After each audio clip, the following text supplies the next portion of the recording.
Hanse relatives, and welcome back to Muskeg Tea with Chantel G. I am so grateful you're here sitting in circle with us today. As always, I invite you to pour yourself a cup of tea, get comfortable, and be present for the stories and teachings that are about to be shared. Today on the podcast, we welcome a powerful Indigenous entrepreneur and leader into the circle. I'm honored to be joined by Lenore Janvier, a proud member of Coal Lake First Nation and the CEO and owner of Indigimerch. Lenore is someone who has taken vision, courage, and lived experience and turned it into a business rooted in Indigenous pride, representation, and purpose.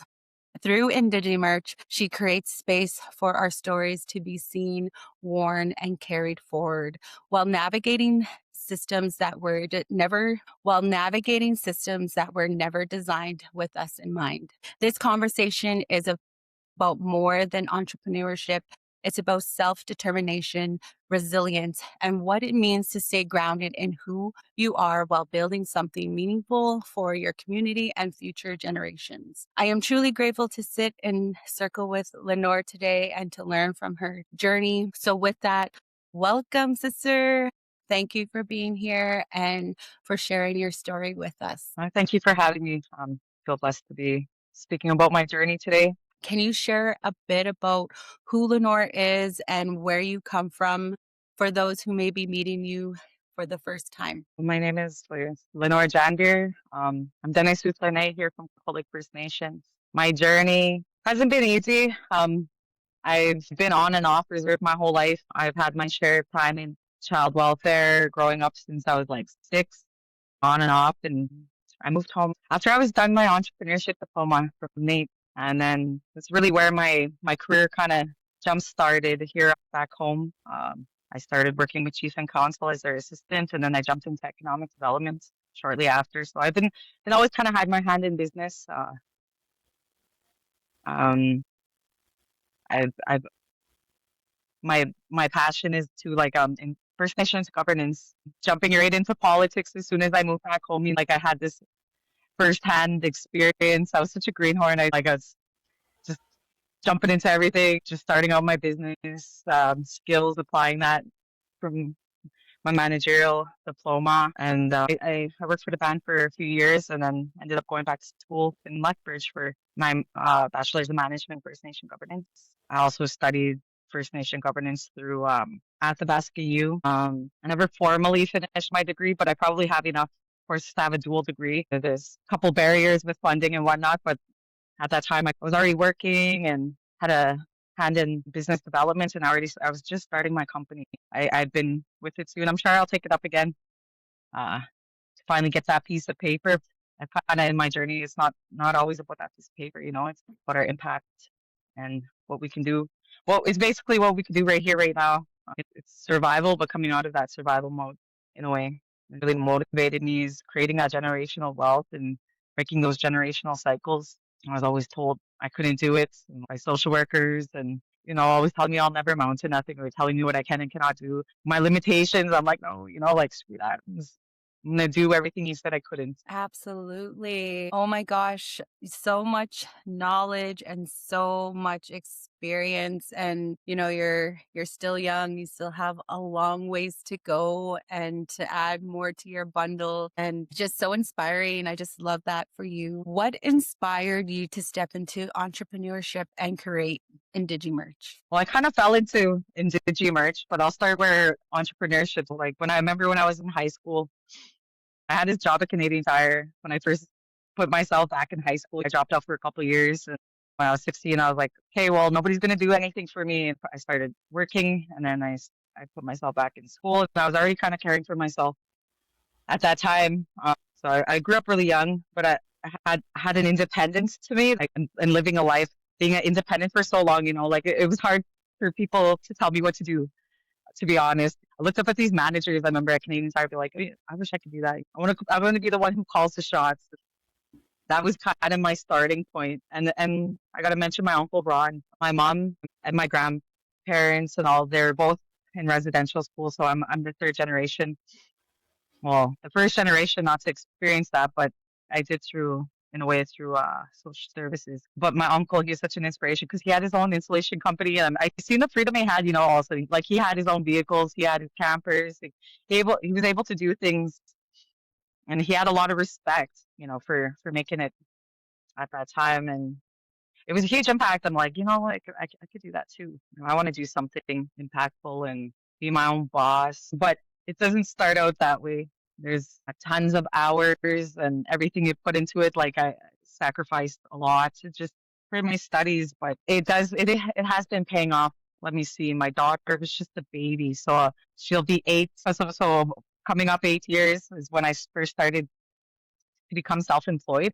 I was working for the band again after I come back from Lethbridge, and I started some programming, but I ended up started contracting to run that programming, and that's kind of where it started because I wanted always I could only do so much within my roles, and there's always limitations, but I kind of wanted to have that say in that those boundaries um, of what I can and can't do. So that's where contracting started in place. I was trying to do homes homeschool online studies. Yeah, I actually started working for an amazing company called Inspire Group of Companies, Karen McCarthy, and like I was helping her with her running her company and stuff like it. She literally inspired me to jump into consulting was at the time. And like I was doing project management for her. I started with her as assistant, and I'm actually going to be working with her again this coming year. So I'm going to advertise that. It's a program called Indigenous Ignite.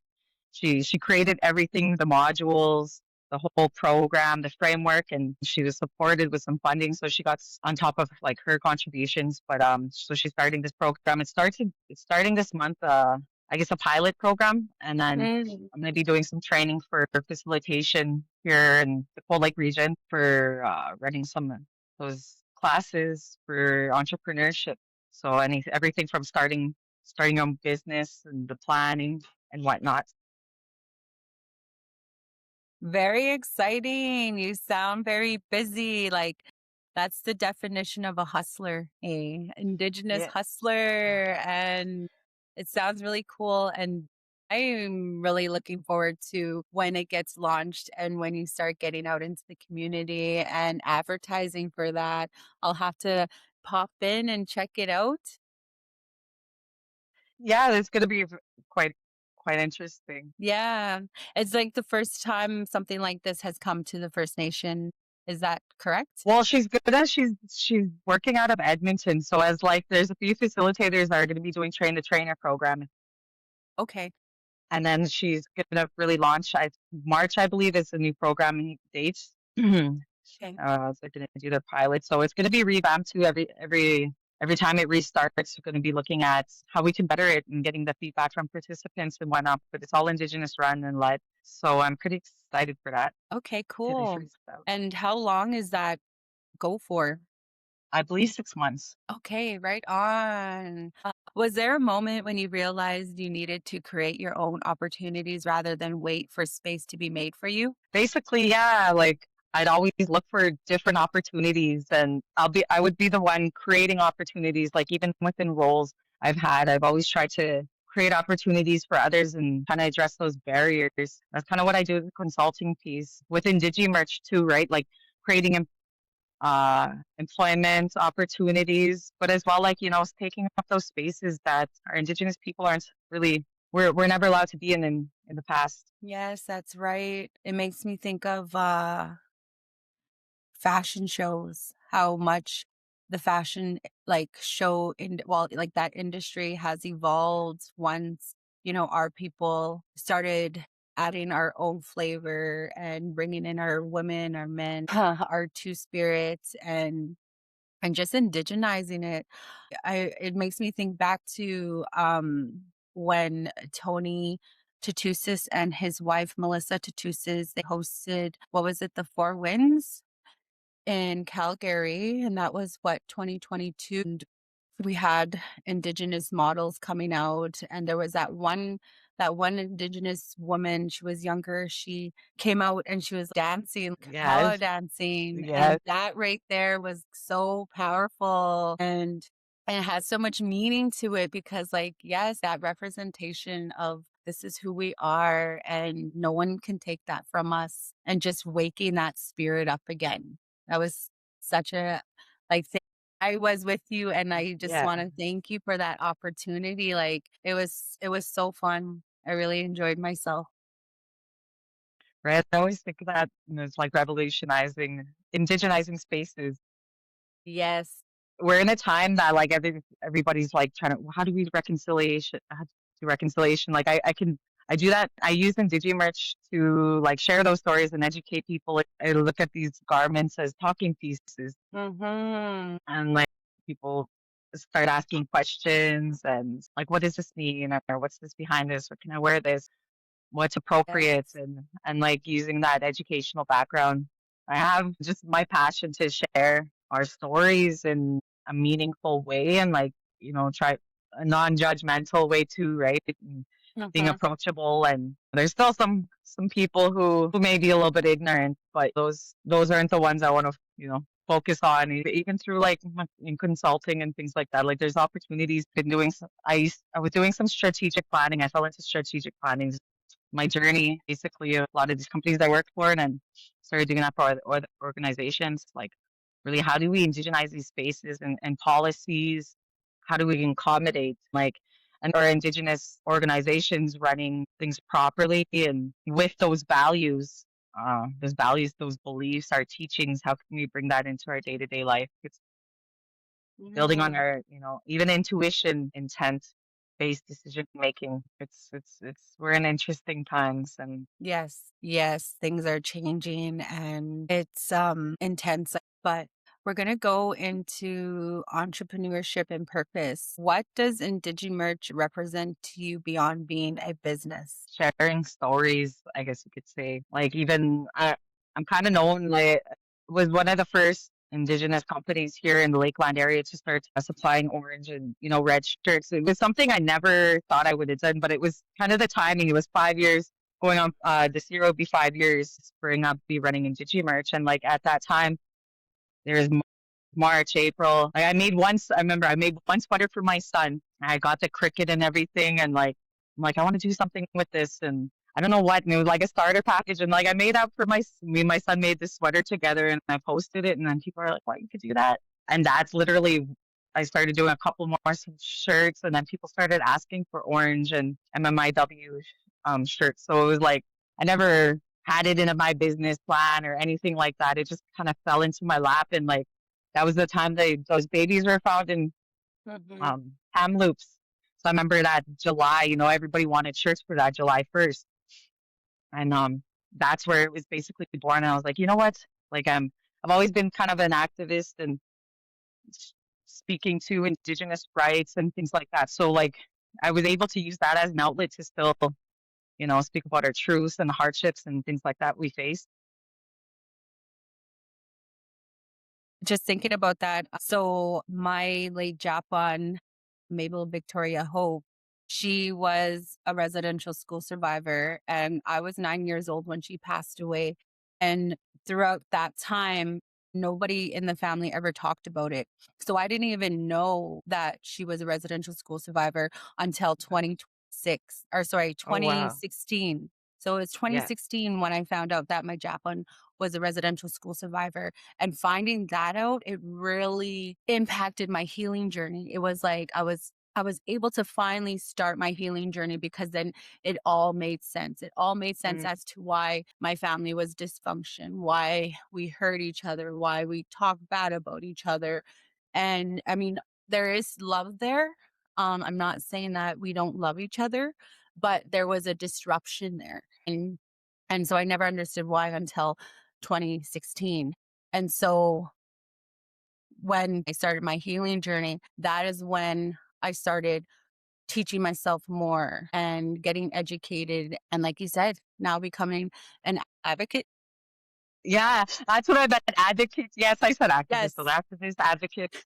we become advocates now because we understand. And that was another thing too. Like I had such a colonized mindset before then, and it was shame. I didn't want to be Indigenous. I didn't want to be Native. I wanted to work in a bank and I wanted to have this career in finance and grow and evolve in this finance world and try to, I guess, be somebody that I wasn't. But meanwhile, you go out to the land and you get that healing and you feel better. And that's what I was missing. I was living in a concrete jungle and I was just so disconnected. I can really understand why we don't start off right away until it like hits us, like this light bulb starts going off and we're like, yes, this is what we need to be doing. We need to be representing, telling our stories and being that voice for our people and educating the ignorant. Yes, yes. I'm glad you shared that. So, like, I remember going through schools at Nate, and it was entrepreneurship, and like they really put it in your mind. It's capitalism and profits, profits, profits. How are you going to make this much money? How are you going to scale the economy? It says that, like, or the best prices. How can you maximize your profits and maximize your sales and things like that? So like that was kind of, no, I wouldn't say the total mindset, because like I was kind of already on my spiritual path, but I was going through a lot at that time, and I was dealing with social service with my son too. And like, I barely made it through my diploma there, but I knew I was like, if I don't go get any other education, at least I'll have this piece of paper kind of thing. And that was the mindset, just to finish that. And then, but when thrown into the real world, at that time, there was the oil boom here in Cold Lake. So it was there's a lot of that mindset, and how can I make the most money? And like, people were getting paid tons just to be a laborer. But taking a step back, and it's like, how, as we're going through, I guess, we're in an awakening. I really believe that we are that seventh generation, and well, the decisions we make now is going to affect our next generations. We really got to think about our kids, our grandkids, and the next seven generations, or even the next, at least the three.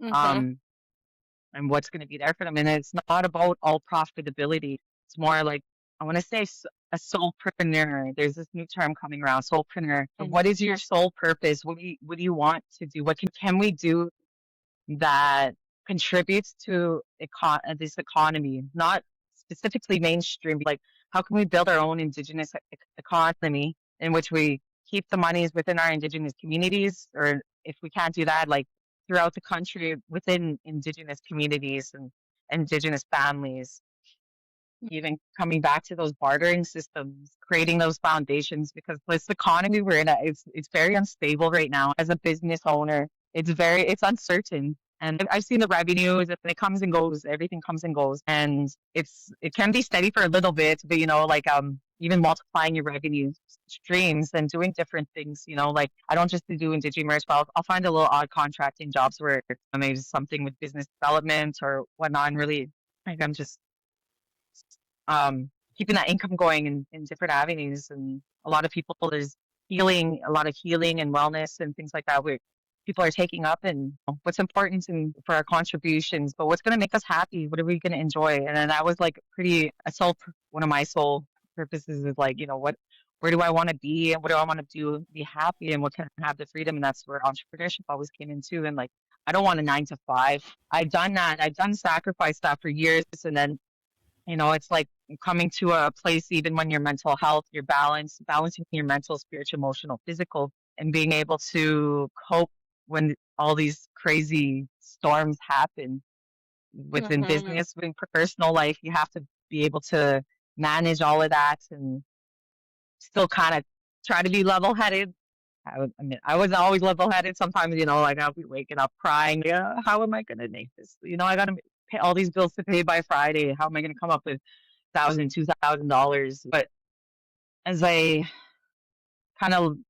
lowered my expenses, different strategies, different years to, like when I had a retail location, but after that, I wasn't working. I was turned into pretty much a storage unit. So I was on the road so much. So I was like, okay, well, what can I do? And like rising expenses. So I brought my shop home. And it didn't, at that time, I think I had a well established name. And I wasn't, when I moved home, I didn't have, it was okay. It didn't really affect my operations, but it did in a positive impact that I wasn't stressing myself out and how to pay so much and how to pay rent and this and that. And then I was able to lower my prices. Mm-hmm. Mm-hmm. Yeah, it makes me think about that time when I first met you. And I seen your Facebook page and DigiMerch floating around, and I saw your MMIW t-shirts, and of course I'm like, I need that. I need that. And just randomly I just saw you like I think in Bonneville somewhere, and I'm like, hey, I'm like, you're that lady. Hey. And you're like, yeah, yeah, yeah. You're like, come to my shop. And I'm like, okay. And I just like followed you to your shop. You just unlocked the door and you're just like showing me your stuff. And I'm like, deadly, deadly. I'm like, I love this. I love that. I'm like, yes. And then all of a sudden I was just working with you. Right? It's funny how things, you meet people like even on my journey, I met so many people who's like just turned into soul family. And like everybody's following their dreams. It's pretty inspiring to see and like how much of an awakening. I swear it's like it started happening during COVID because all these amazing entrepreneurs just come out of nowhere and like so much amazing art. It's pretty awesome to see. I remember that day. It was a post office. I I Yes, just come that's up with where it this was. the Dene Souffle day when I started doing the Dene Souffle syllabics and stuff like that. I just fitted myself in there like, hey, that is so cool. I was like, I just made this. You You're know? just wearing the sweater, the sweatpants, and you're just Yeah, like watching advertisement. yeah, and like remember that was such a cool being our language. You never see the Dene language anywhere.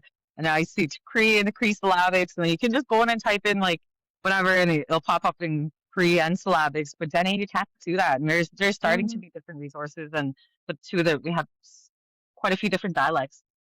But like even mhm, bringing that into the show front and people being able to wear different things and things like that in Dene. Your Denny Souffle and identity. then the syllabics. Yeah, like that was huge, I think. I feel, and it still is like I haven't really seen anybody else try that. I've seen like a couple things, but nothing too much. And it's like that sense of pride and giving, and doing that, being able to do that for Dene people and like people, whenever they find me at conferences, I know like once the Dene people find me, just wait, it's such a sense of pride so like, Yes. because you never been able to see that, and my great grandpa, I think they were the ones, the last generation that could read and write in syllabics, and I honestly think it's like a spiritual thing too. It's, I'm like, well, I bet you they can read, they can see, they can understand, these things, but because it's in those forms. Absolutely.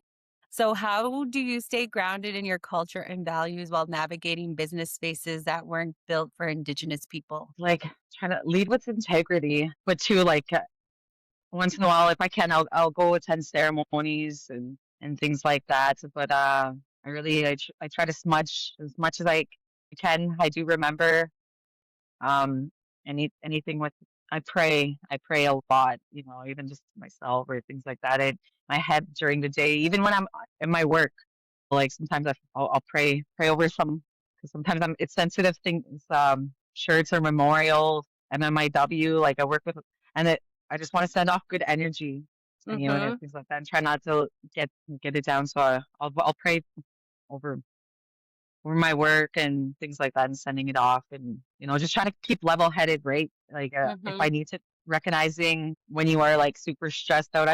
When I first started running my company, it was to use the bug because I'd be running around in circles, literally. Like there's this you're trying to finish jobs or something. I'm like, oh my god, what the hell? And I'm like I can't sit still, but like there's like so much going on, right? On reflection, like I'm not like that as much anymore, but I not I think it's expectations of yourself too, right? And like meeting demands and things like that. I'm not so hard on myself as I used to be and like Mm-hmm. this has gotta be perfect, this has gotta be this and that and like just not taking too much on. Yes, I know I I think ran that's the big thing. yeah, I ran full operations and then trying to come up like a minimum I needed was like 10 grand just to break even when I had my shop and I had full operations or like 4 employees and things like that, right? And I'm like, I was literally losing hair was because of the stress and Mm-hmm. like taking a step back. It took me a little while just to give up the shop and things like that, and like started. I just minimized everything I could just to minimize that stress, right? Because the things once I get in that thing, profitability, like, well, where are you comfortable at? Like sometimes now I have a few people and even yourself like call on it when I do have those busy times and that they know they're already trained and know what to do and that can help me. But like I don't have the I guess that's temporary contracts Mhm, and I'll mhm. bring people on and but it alleviates the stress of trying to put food on my table, but put food on everybody else's table as well, and keeping that consistent because it's a lot of things in business. It's not too consistent, but it's planning ahead too, right? Like Christmas, sometimes people will cash out at Christmas, but that's their float for the next 3 months if they, um, and then like not running really plans. Some when I started, I didn't have a solid plan until maybe like last year, but Mm, I had it in my head, but like if I had some plans and like budgeted, there would have been some expenses that I wouldn't have had to have, or things I didn't impulse buy. Like I have a 3D printer. I'm sitting here looking at it. I bought that like 5 years ago, but I didn't do nothing with it yet. But mhm. like at that time, that money could have went elsewhere. But still, little things like that to guide you, or at least your next 6 months, your 12 months. What do you want to do? What do you want? And let that be your kind of your guide. Even if you plan if you could have a big strategic plan, 5, 10 year plan, you always got to make room for improvements, adjustments, Yep, change always happens. Yes, flexibility. That's being super flexible, yes. What lessons did you learn early on that shaped how you move as an entrepreneur today? not jumping at every opportunity, I guess you could say too. Mm, Some opportunities disguise themselves. Like I was running around all over, some the events were good, some I just broke even, but then some I'm like, it did seem like I made some cash, but then I'm like, wait, how much did I pay out for this to get made? And then how much did this cost? And then bringing it to the selling piece, it looks like that, but it's like, wait, how much did I actually put into this? And like really kind of keeping track of those numbers too. Preparation. I'll do one or two, few big markets that I know they are going to be good instead of trying to go around to every market every couple of weeks. But marketing yourself as well, being online, using mm. those tools, having a like kind of plans for that too. There's different times, different seasons. Start planning ahead for those. Like now, I'll plan. Okay, I'm MIW. This is when I got to start advertising. Like right now, if I were to do anti-bullying shirts, I'm not too sure if people want that, yeah, I'll bring it to the table again. But I should have been advertising for that now. And then Mm. but like planning those bigger times. I'm planning around that for the short, the not so busy times. Not making room for opportunity as well and self care. I was working 16 to 18-hour days sometimes. Sometimes I will if I have to, but I'm not going to do that every month and like every couple weeks.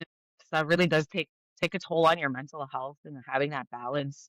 I noticed like a lot of times when I would get things would get really busy and like I get triggered in some way and like I'd fall off and like I'd disappear for a few days. Like I started recognizing those patterns, but even some of it too was self-sabotage. I really think as I had some big opportunities coming up and then all of a sudden like I'm on a bender for a little bit and then I was like, shit, I gotta freaking do this. And then I'm really stressing because I got like one day to do this and this and this and be over there in another province or something. Or like traveling in quite a ways, but it's just recognizing those triggers and I've been in recovery for a while now and sober for quite a while. So it's been learning. It's been longer stretches at a time. I'm balancing and I'm not letting those stresses Absolutely. get to me like it used to. And it's like not even letting yourself get to that point. Recognizing you're being aware of what triggers you. I guess this goes into our next topic of challenges and resilience. What have been some of the challenges you faced as an Indigenous entrepreneur, and how did you move through that? A lot of it, to be honest, starting, and this is for a lot of people too, it'd be funding. Everybody's like, why do I need a business plan? I need this, I need that. And like, there's a lot of resources out there, but then when they start talking about financials and you're going to need this much capital and whatever, it kind of gets a little bit daunting. I'd say like pick at it baby steps. Like, when I first started in DigiMerch, and I just got a newer vehicle. I was working for inspired group of companies for a bit, but I had like a couple half broken down vehicles or whatever. We started selling everything I could. what did I not need? And like tools or whatever I had. I tried to sell these vehicles for months, and then all of a sudden one day they both sold that evening. And I was like, something was helping me out there. I started creating my own capital, I guess. And I bought little things here and there, what I needed for my company and like equipment and whatnot. And eventually it started getting momentum. I helped got a small grant too from the band. There's like 3,500. Got my little bit of desks, a little bit of things I needed, baby steps. And this past year, yeah, a year ago, I finally applied for my first grant, and like it was a micro business loan from AIC, and it was a partnership with Alberta Women Entrepreneurs, I believe, and it was the 20,000. And like because I worked my ass off for those 4 years, I didn't think I was like, you know what, I'm not too sure, but I put all of my proposal together. Got the numbers together of the last 4 years I was running my company, and like I got approved. Surprisingly, like I had no capital, but what they used was the machine I was purchasing as that um investment, I guess, on the side of that micro loan.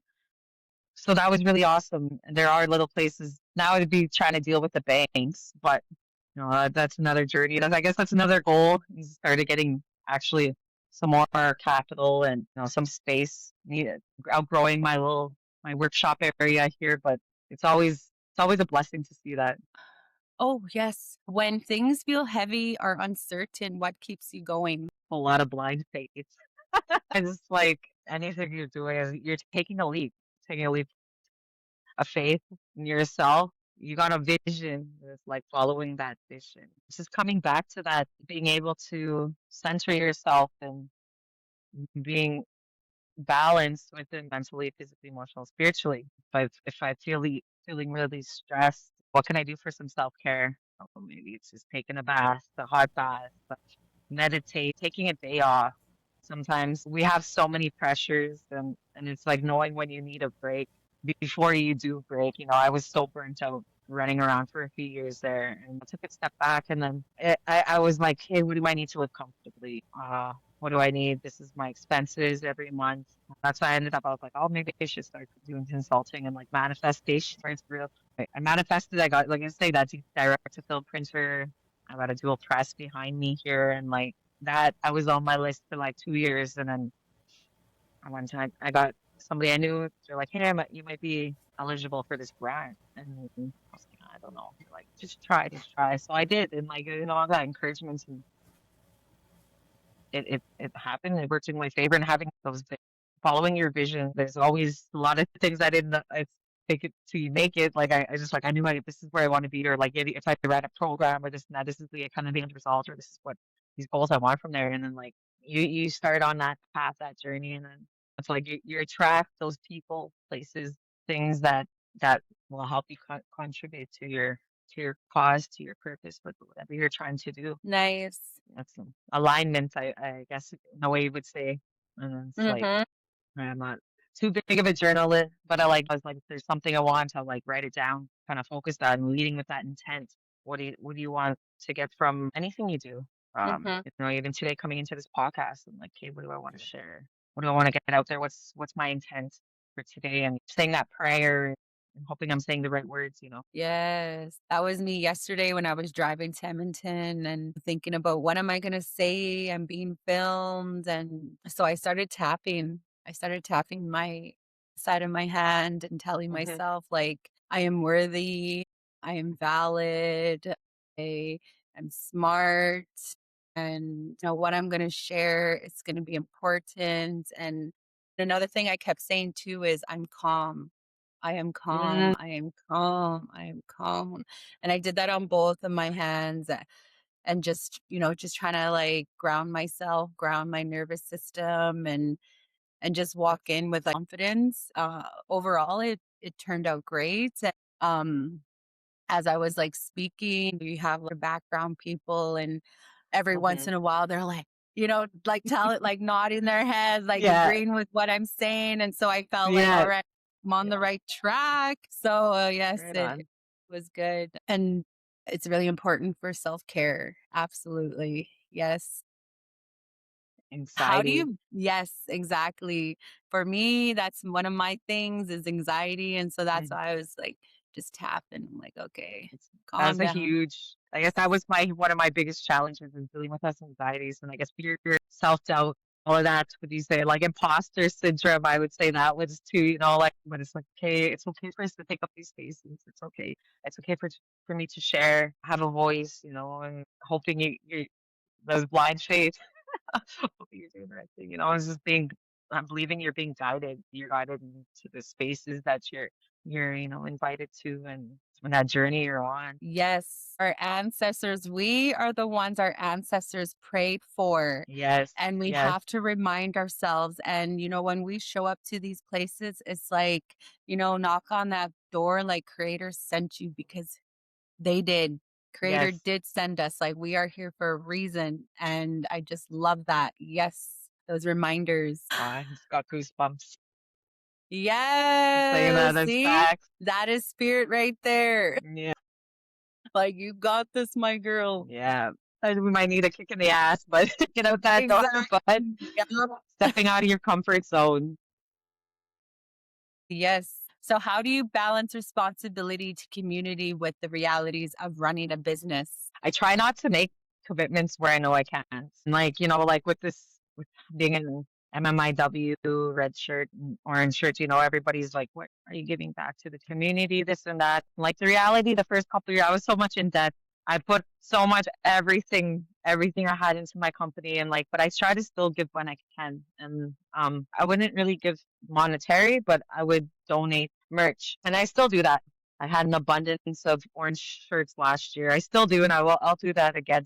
Place of Truth and Reconciliation here in Cold Lake or Bonnyville, and then Cookham's Corner, which helps out the John Howard Society and the men's shelter. I gave them all the brand new whatever a couple size runs, and like as they Mhm. were able to sell those and monetize that for themselves. And I actually kind of felt good to do that this year. I felt like I came full circle and being Mhm. doing that for 4 years and being able to finally like I wasn't even trying to promote on my end. I'm like, no, you guys can go see these guys in the community. Maybe I'll have a size run or something for myself if I'm at events, but it was huge and I felt really good. And like I'll support whenever I can, but like as long as I'm not depleting my food, like I'm not there's that fine balance too, right? For years, like if I remember the first 3 years running my company, I was always still at the food thing. I was still like, because all my money went into this company and trying to keep things going and or whatever little bills I needed to pay, like truck expenses and food or utilities. We have to still save enough for ourselves before we can be able to give. It's like that depletion too, right? Even like your energy, kind of similar. But Mhm. the balancing, not to be greedy. Like I have a really hard time pricing myself. There's some stuff that I should price a little bit higher. There's some that I'll just give deals and like I gotta kind of like balance that too. And like I see a Mhm. lot of these other distributors and like they're way up in their prices there, and I'm like, damn, okay, like I should probably do this. So that's gonna be part of my goal this year too. Is like where can I kind of alleviate those with inflation and things like that, and be able to still be able to invest as well as give back and maintain that my kids aren't starving. Yes, absolutely. I know with Lakeland Society for Truth and Reconciliation, the president, Karita, and just the team, everyone within the team, I know they were very, very grateful for the Mhm, shirts that you donated because it does go to a great cause. And not mhm. only that, but it really sets the message of our purpose, that education piece. And with your designs, like it's been going on to 5 years. Uh, I see that your creativity, it always changes and you always bring something new. And I just love that about your brand and the stories behind it and the purpose of it. Like the bears, like the mama bear and the baby bear, that was probably like one of my favorite designs. And just the color on it itself is just so like, it just really pops. It really catches your eye, and then it gets the conversation going, right? And so, I yeah, I just wanted to thank you. I can't take credit for that one. I was like, there's actually this lady I started supporting from One Arrow. She had that one design there, and I was like, people just kept. I was like, out of these three designs, like, what do you want? And that bear one seemed to be very popular. So I was like, I'll just go with this one. And, but this is the lady who does them because it was mass production. I was starting to do direct to film. So I was like, oh, this lady has nice prints and she's First Nations. How would I support her? Yes. And doing that, like I purchased her commercial licensing and what not forgot her last name, but she's like on Etsy and whatnot, so people will find that. But Yeah. yeah, I like started to upgrade and like things like I changed it. I started upgrading different designs. A lot of these. This is one of my originals. I remember I was like, what can I do to take that? So empowering, but whatever is Indigenous beauty. Some so simple and but you know what, people love that. But like just the material alone, like I started out with the vinyl. And at that time, there was not really anything else other than silk screening and this and that. But you need like a heck of a lot of capital to purchase those equipment. And then direct to film came along, and that really changed the game for merchandising. And as you can Mm-hmm. use that on everything, and it's a lot cheaper, a lot quicker, but it still doesn't give the shine. Like, so I'm still doing this, but I upgraded even this past year. This is heat transfer foil. I'm using an adhesive for my own brands, and it's supposed to be a lot more durable. It still gives those shiny effects, and it's just upgrading as how could I keep making my products better? And that was Mm-hmm. always like kind of in my mind frame. And I don't want to sell cheap shirts. Like I sell the gilding, but I sell the soft cotton.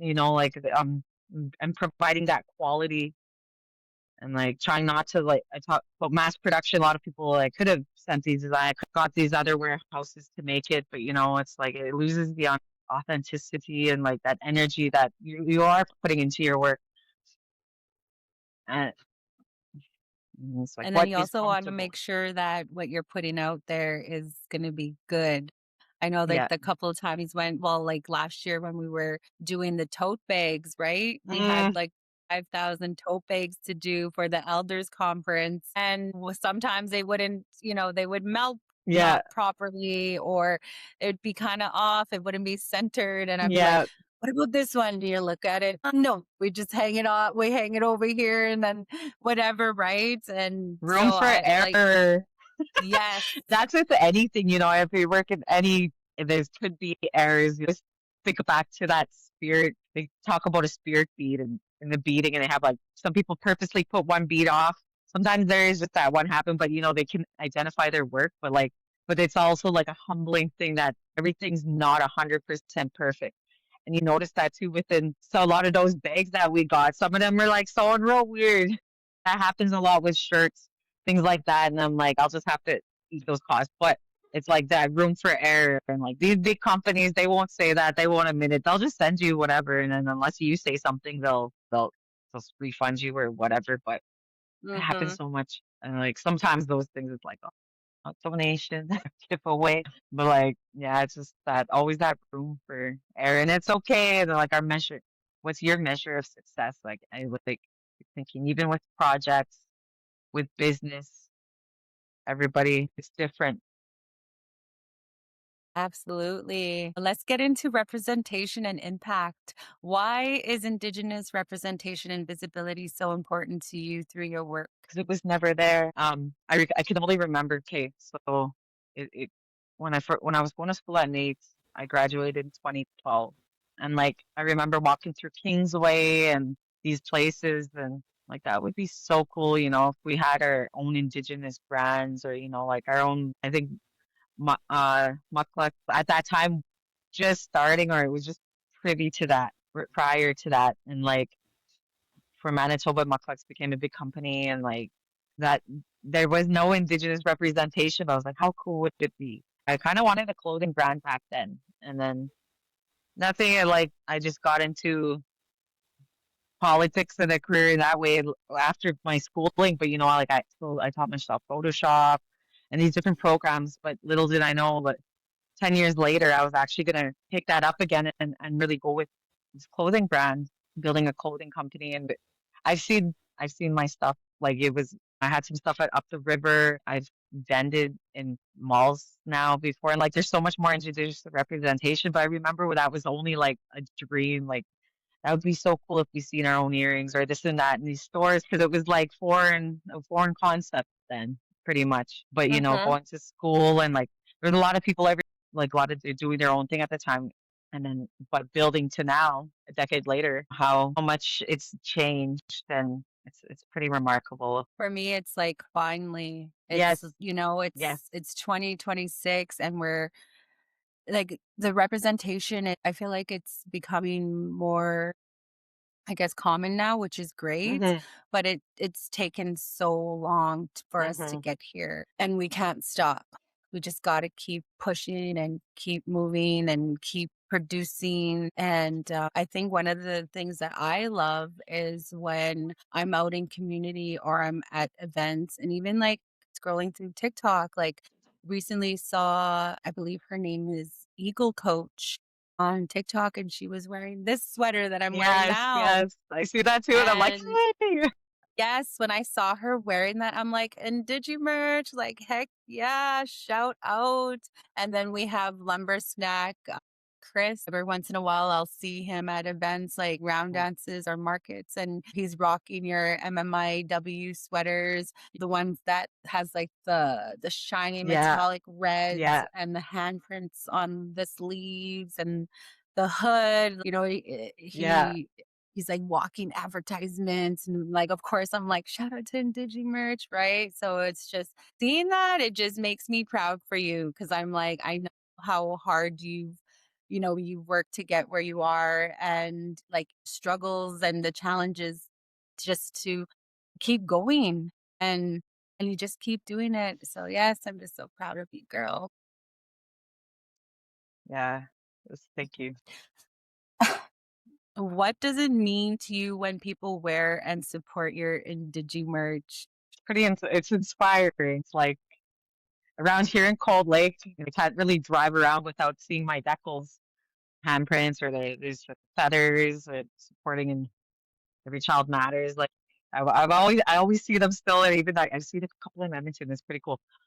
Like driving around, but like even at events and whatnot, I'll see at least a handful of sweaters that we've made through custom merchandising, the promotional merch for the band, or uh Primco, or whoever wants to support us. And like it's pretty cool. It's something I never thought that would be possible. And sometimes it's like even the test of time, and like how things last. There's some sweaters I see that last a while, some that might have a production mess up or whatever. Somebody, I'll replace those sweaters if I can. I'll probably reach out to that Eagle Healing too. I see the bottom part that was before we used direct to film. I'm like, I gotta send her a new sweater. I did that too for Lumberjack. I was like, I know what press I used when I made his first sweater there, and then it started messing up. And I was like, damn, I gotta replace that. But I knew where, like, there's always, and not being hard on yourself if things like did mess up or whatever. Like at that time, there was only so much you could use for making clothing, but and that's why making things better, and the Mhm, quality, and like it all too depends on how people take care of their clothes. But mhm. it's like, oh, sorry, I must have messed that up. Or I was training people at the time. Things like I could backtrack to when when the things were being made, and like, okay, I'll replace that, or I'll get you something new, or or thanks for letting me know, like I'll stop using this certain product, and just bettering yourself. And that, like that said, there's room for error, as The long as things are trial and error, trial and yes, error. That's what a lot of it is too, even with anything you do. It's yes, trial and error. yes, absolutely, yes. In what ways do you hope your work inspires other Indigenous people, especially youth and women? It's that they can do that. They can do it as well. If you have a vision, and it's like getting out there, and putting yourself out of your comfort zone. Sometimes you may not start with a whole lot of confidence either. Mhm. Those negative thoughts, and it's just pushing past that. Like it's like a lot of it's like a battle within myself, because we are our own biggest critic. Being that youth, I wish I had role models to look up to. It's something like so becoming that role model is very important to the people around us, and that inspiration that we can break these cycles. Absolutely. I feel like when you mentioned, I wish I had this role model when I was younger, and now we're the role models. We're the ones that are up. we're stepping up to the plate now for the next generation, and I think that part is really cool. I don't know how to explain it, but I feel like every year that I get older, I feel so blessed. I feel so blessed to be making it to another year. And I was having a conversation with an elder yesterday that my cookum, she's going to be 81 this year. And it's just such a blessing that she can grow to that age, and I just hope that for myself that I can be an 80-year-old in the next 40 years, and um because we have so much to teach for the next generation and so forth, and just going back to being that positive role model and just breaking those cycles and encouraging that healing piece, right? And so yeah, I just love that. I can think about it now. It's like it's not about us anymore. Like we're still way beyond, but like it's about those next generations. What can we do for them? What can we Mhm. leave behind? What can we share? Like this past year, I've come to a point that worked on my confidence, I guess, enough in this that maybe I do have some knowledge I need to share. And I've had this urge, like I got all this experience and education, and like how can I share this with the next generation and Absolutely. You make it gotta start easier. planning your workshops, girl. Actually, that I was just thinking about that yesterday. So it's, manifestation. I gotta start. I was like, where's my notebook? Had all these ideas I wanted to start writing down. Mhm. I think that's my next Absolutely. phase. Yeah. And this, Mhm. I'm at a point where things are steady enough and I'm well known enough in the area. So a lot of promotional merch when I'm not at company, vending events. That's what I focus a lot of my area now is because that's the steadier work is promotional merch. So in bulk goods and, Mhm. I'm able to compete with bigger companies in town and whatnot. So it's been all right. It's been interesting. It's still a learning curve, but it's steady now. And like, that's where I want to, okay, what else can I could do? And things are fluid, very fluid. Like you need a whole lot of commitment in one hand. And that's something that like I struggled with honestly most of my life is commitment with relationships, commitment to myself, Mhm. commitment to whatever behind, the little bit, through schooling, things like that, like I built that little bit of trust in myself that, I can commit to this. I can see it through. And that's with anything else is like, we can plan and plan and plan and plan, but if you don't see it through, then sometimes you just got to go with it. Yes, yes. For myself, like the whole planning piece, like, yes, I can plan this, plan that. But if I'm not sticking through it, then nothing happens. And that's where I kind of kick myself in my own ass because I'm like, frick, like I could have already gotten so much done, but because procrastination, laziness, whatever, um, or even like my mental health, it just sets me back. And so now we're in this new year, 2026. I know for sure, like, if I'm going to be planning something, then I need to just stick to it and follow through and don't distract myself. I think that's the biggest thing. It's the distraction piece. And I want to start reading more and practicing my language. Like, that's the biggest thing is Mm, practicing my language. I want to be able to have conversations, like even with my cookum, I video chat her and get her to talk to me in Cree. And that is like the biggest piece right there. And now that I just think about it, I'm like, I should start recording her talking to me in Cree. mhm. And yeah, that's what I need to do. So I gotta write that down. Yes. So we're going to get into reflections and wisdom. How has entrepreneurship changed you on a personal or spiritual level? It's forever evolving. It's like everything I do is kind of on a spiritual level in a way. You're saying with that intent, that purpose. Does this feed my spirit in a good way? Where am I going to be? Mm, Like in these people places, I put myself like that elders gathering was huge last year. I heard about the first one. It wasn't just like, just the prophets, but like being in a place where there's so many elders from everywhere. And it was such a beautiful thing. Those are the places I want to put myself in, and it has that positive impact. And, the youth, that's another thing. When you want to start speaking to the youth, and this is a step. towards that and like reflection. It's just like, yeah, being ever the fluidity. Things change, economics, microeconomics, macroeconomics, everything, like government, personal. It's all evolving and it's like learning how to go with that. You're still following your goal, but you might not get there the way you envisioned, but allow room for that's like human error as well as your growth. But maybe your goal might or your vision might change over the time. And something may else want to inspire you. And we're not you in business where you can be do one thing, but you can eventually expand your service areas to do other things you want to do.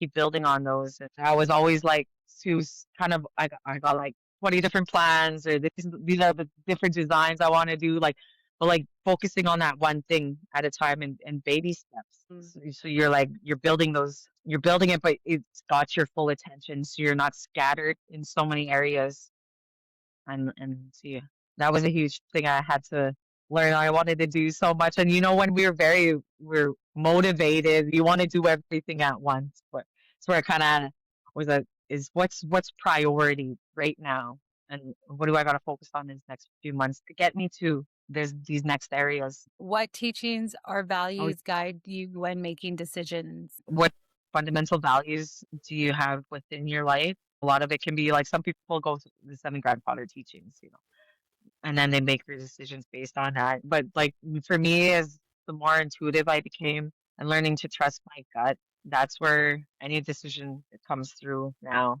Like, does this sit right with me? Does this feel right? Maybe this is something I need more time on, something I need to reflect upon a bit, or else sometimes you might have to turn something down due to your values. It's not it, integrity doesn't fit that. Like even in merchandising, right? Like I could go sign a deal with Walmart and have all these orange shirts everywhere, but like that I don't know, that doesn't sit right with me. Mm-hmm.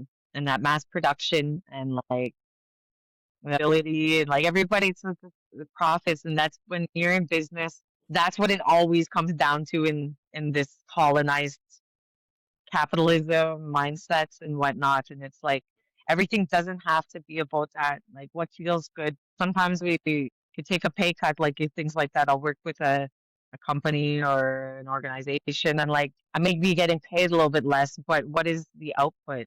What is there a common goal? Is there something that we're trying to achieve that's, it means a little bit more than money does, and like Mm-hmm. that's where the decisions come from, that integrity, your heart, your mindset, like just leading with an open, honest mindset, open Yeah, with it an open heart. honestly it makes me think about how you gave back to community and donating the shirts to like Land Society for Truth and Reconciliation, donating shirts to Cookham's Corner. That right there is a great example of your values and your teachings and what guides you when you make decisions because like you said, it's not that it's not about like profit or whatnot, but it's just giving back. It's like, yes, we want to be successful in our business, but at the same time, you want others around you who have the same vision or even the same purpose as you to get there too. Hmm. Or like if that makes sense. Yeah, yeah. Yeah.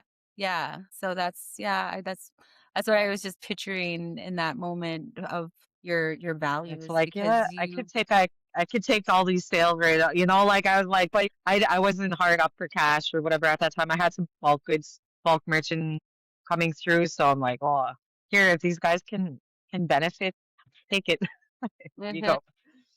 And I just love what Cookham's Corner, Hmm. what they're doing over there.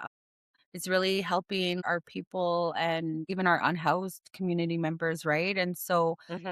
they too they move with their heart, Yeah, and I think that's really important. And in this society, I feel yeah, most don't see it that way or they don't move in that way. It's just about yeah, what can they get out of it kind of yeah, thing, right? It's not giving back and I think that's what this society is missing is that giving back. And then like you mentioned before, like that bartering, right? That's how it was before colonization. We had our own systems we that worked for us and we were thriving. we were Mm-hmm. thriving, and now it's just like this what's happening now, like presently, is just getting crazy. I heard somebody said, like, if there was a storm coming, are you gonna be prepared for that, right? And so Mm-hmm. it's like that's yeah, it's us that are gonna be ready for it. Or we'll have the capacity to like comprehend what the hell's going on.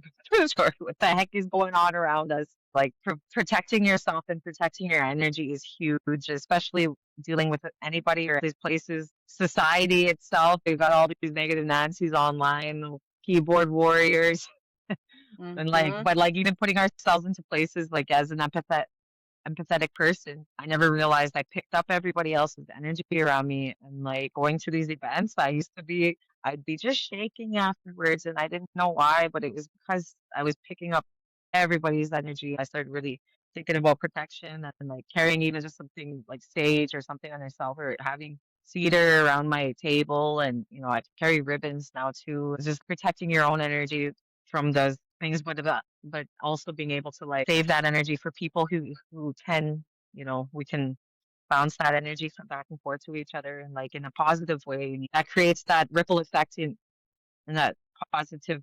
And like nothing's ever going to be 100% positivity and light, and things like shit happens, storms happen, and it's like mhm. how are we gonna handle those storms and keep an okay mindset and being able to get through that. Whatever may happen, I'm like, business is so important. I see our entrepreneurs, the people into baking, what are our basic needs? I always used to think about that. If things went down, we need clothing, food, and shelter. What kind of companies can support that if our basic necessities or even there's a term called indigenomics, and like there's a book about it too. I never got to read it yet. I have the book, but Mhm, it's like it's terms that I talk about keeping our indigenous economy. What can we build and what can we create that supports that indigenous economy? Arts is a huge part of it too. And like living our sole purpose. Like, who doesn't want to create art? And people make a living off that nowadays, and it's pretty cool to see, and it's amazing actually because that was something that was suppressed for so many years is that artistic ability, and we are just always taught to think about the logic side of us, and then but there's that other half of the brain that when people are living their purpose and passion, your spirit lights up, like you can mhm. see it, and that's the kind of people you want to be around or surround yourself with. Like it ignites your own spirit kind of thing too, back and That forth. creative spirit makes me think of who do you have in your circle, right? Hmm. And especially when we talk about energy, it's energy is transferred, and just being very mindful of who's in your circle. And if you could speak to your younger self at the beginning of this journey, what would you tell her? Gonna be okay. Everything's gonna be okay. I could just picture when I first started, even in like Nate, and then at the beginning, but even too, like when I first started in Digi merch, I envisioned maybe there's be days I can have a day off, things like that. But when I first started, it was hard work. It was a lot of self-sacrifice spiritually, like my whole being. You put your whole being, you're creating something, you're breathing consciousness into like the business. It's coming with its own life. Like even if they call not sole proprietorship, the other one. But anyways, it's basically creating your own entity, and an entity, a living can't. This company, your company can't die without literally it'll live beyond you. Thinking about those things at the beginning, is self care. You got to take care of you before anything. And if I didn't take a step back a few times when I did, like I probably wouldn't have been in a good state to even keep running a company. You got to take care of your mental, emotional, physical health, especially overall your spiritual. That's what it's like. Everything's that energy transfer comes right back down to that. And like surrounding those people. Like I spent so many years trying to like bring my homies back, like give them a little bit of trying to plant seeds and shine some light in their lives. But like eventually, I was just dragging myself down too. And like, I know I made an impact in certain areas, but we can't keep draining ourselves and, trying to help other people. What we can do is help ourselves, and then that'll inspire other people to do the same too. You can lead a horse to the water, but you can't feed them. Basically, and some people may not be ready for it yet or ready to be there, but like maybe pray for them in their journey. they'll get to somewhere where they're happy and content. Or where Everybody they wants need to to be. be. It's like we all have different journeys, and yeah, that's a good reminder. Sometimes people, yeah, they may not come with you on that journey, but being humble and it's like us still here, we still rooting for you. Yes. Yeah, absolutely.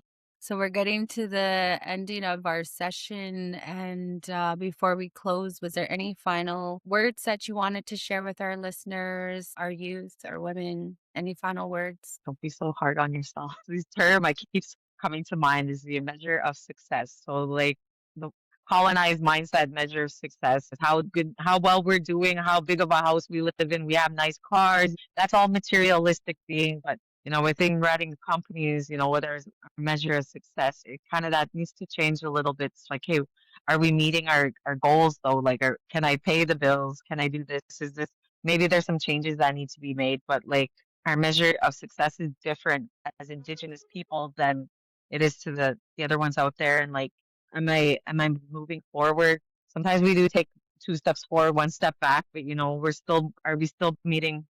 Are we still going for that vision? Are we aligning ourselves with that vision to make it happen? Being mindful of sometimes it doesn't happen overnight.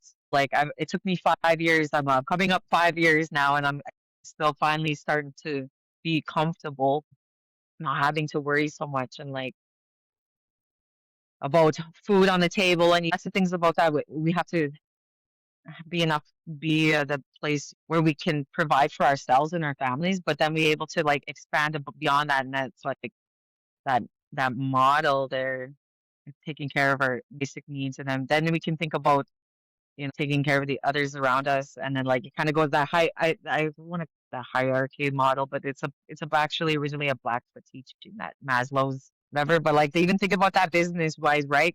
If we can't, we have to take care of what's in front of us, and then we can be able to eventually start giving back, start doing this. And like I remember when I first started as measures of success, people are just demanding like, oh, you got to give back this, and like I'm like, like I can't even put food on the table, like you guys are really I'm just trying to get by right now, but like in a couple of years, I want to do that, and it did happen, and like, but not bending depleting our resources emotionally, but like also like materialistically in a way that we're so drained. Those measures of success are different. If I got food on the table, I'm clothed, I got gas, like I'm okay. I don't need to be making 20,000, $30,000 a month because that comes with a heck of a lot of headache. More money, literally more money, more problems. But like, what is manageable for you? Maybe the growth for a company it can come in a couple more years when you're stable enough to, okay, I can hire more people, I can do this, I can do that, but you can afford that without giving so much of yourself. And then it's like those steps, it's building up to that. Yes, such a good reminder. And again, it goes back to the way society is. You need to have this and that, and just what's that term? Keeping up with the Joneses. Mm, And that's not the mindset that we need because we were no. never like that. We never, it wasn't until colonization happened and like even going to like lateral violence, like that lateral violence cycle that stems from colonization, and it was designed to keep the oppressed, and Mhm, it's like that crabs in a bucket effect, right? And so it just goes back to like trying to keep up with the Joneses. Like if I have this big house and like multiple mhm. vehicles, like that is definition of like how successful I am. But it's like, Yeah, no, right? that American dream. Yeah, and, like, what it really is what's successful is our gifts. We Mhm, all we all have different gifts. We were all born with a unique spirit, like, our spirit, mhm, it really defines, like, who we are and that representation of how we, what you call it, showcase our gifts, right? And mhm. so, I just like that reminder yeah, not to be so hard on ourselves because it just comes down to, like, our gifts say Basically, are you feeding your spirit, right? Like that's what I found through Indigimerge is that creativity and that it fed my spirit, and I was like happy, and, like seeing other people go with that, wearing things with like and with such pride. I really put a lot of heart into my MMIW sweaters, and I want those ones who we lost before us or and it's just strategies, like, to represent them in a nice way, like, how they say you got to dress up for church or things like that. But like, it's like honoring them in a good way. It's fashionable. It's not like I'm not trying to make a profit out of that. Like I don't go mass production and whatever. But it's like it still comes with a little bit of heart. But we got to represent those that went before us in a good way. Absolutely. Yes. Yep. That's exactly what it is because nobody else is going to represent us. And it's only us that know how to do that because Exactly, it it's our comes from lived us. experience. Yes, Yes. Well, sister, thank you so much for sitting in circle with me today and for sharing your story, your wisdom, and your heart. Your journey is a powerful reminder of what's possible when we believe in ourselves, honor where we come from, and move forward with intention. To our listeners, I hope this conversation reminded you that your vision matters, your ideas are valid, and that even when the path feels challenging, you are capable of creating something meaningful and rooted in purpose. Thank you for spending time with us today on Muskeg Tea with Chantel G. May you carry the teachings shared today with you. May they encourage you to trust your path, and may they remind you that our stories, our culture, and our dreams are powerful medicine. Until next time, take care of yourselves, take care of one another, and keep walking in a good way. Hi, hi. Exe. it's just like